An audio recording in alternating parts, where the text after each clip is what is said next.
अच्छा ये बात बताइए, पति पत्नी एक थाली में भोजन करते हैं। आजकल के लोग शादी हो जाए, आजकल के जो नए नए लोग होते हैं एक ही थाली में भोजन करते हैं। घर के पूरे लोग खा लेते हैं, भोजन कर लेते, पूरे सदस्य भोजन करते हैं, तो उसके बाद में पति पत्नी एक थाली में भोजन करते हैं। आपके हिसाब से बहुत अच्छा है, आपको लगता है एक थाली में भोजन करेंगे। अगर आजकल के लोगों को पूछा जाए एक थाली में भोजन क्यों करते हो, तो तुरंत कह देते एक थाली में भोजन करने से प्रेम बढ़ जाता है। ऐसा आपको लगता है, लेकिन सच्चाई आप नहीं जानते।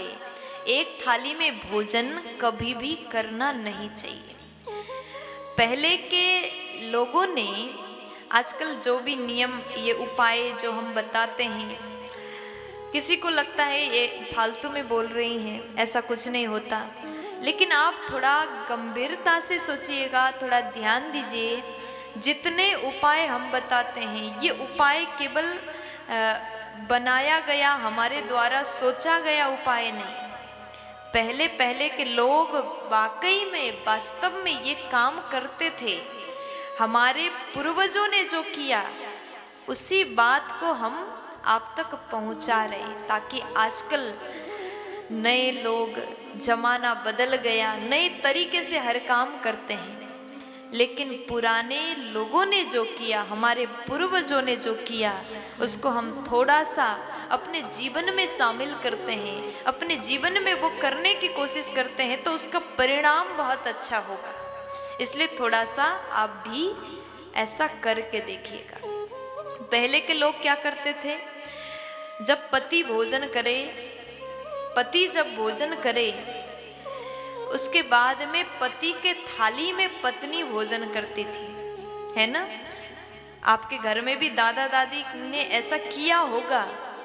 आप अपने माता पिता को, दादा दादी को पूछ लीजिएगा, जरूर वो बताएंगे। पति जब भोजन करे तो उसी थाली में पत्नी भोजन करती थी। ऐसा करने से समस्त तीर्थ का पुण्य उस पत्नी को प्राप्त हो जाता था। ये सच्ची बात है। तीर्थों का फल उस पत्नी को, उस नारी को प्राप्त हो जाता था। लेकिन आजकल के लोगों ने थोड़ा सा बदल दिया। पति के थाली में नहीं, पति के साथ में एक थाली में भोजन करते हैं। आपको लग रहा होगा हम अच्छा कर रहे हैं, लेकिन ये आप गलती कर रहे हैं। पति के साथ में अगर एक थाली में बैठ के भोजन करोगे तो वो भोजन शराब समान माना जाएगा, मदिरा पान के समान माना जाता है। इसलिए कभी भी पति पत्नी को एक थाली में भोजन नहीं करना चाहिए। ये बात ध्यान से सुनिएगा। पति के भोजन करने के बाद अगर वो थाली में भोजन करे पत्नी, तो तीर्थ के फल, तीर्थ के प्रसाद समान बन जाता है, तीर्थ के प्रसाद समान बन जाता है वो भोजन।